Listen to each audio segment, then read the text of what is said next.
আল্লাহ নামাজের জন্য ডাকে না। এই উম্মতকে এতটুকু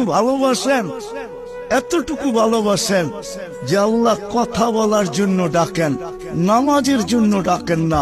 এই জন্যই মনে হয় কিতাবালা লেখছে মুসাল্লি উনাজি রব্বা, নামাজি আল্লাহর সাথে কথা বলে।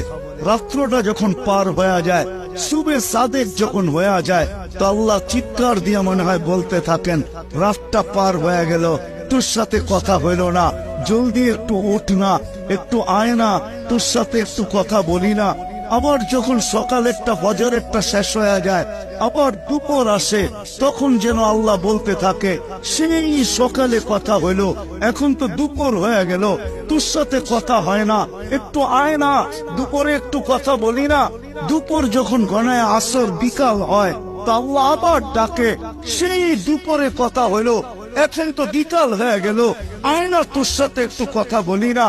বিকালের পরে যখন সূর্য ডুবে যায়, তো আল্লাহ আবার বলে, সেই বিকালে কথা হইল, আর সূর্যটা ডুবে গেল, এখন তো রাত্রই হয়ে গেল, আয় না, তোর সাথে একটু কথা বলি না, যেটাকে মাগরিব বলে।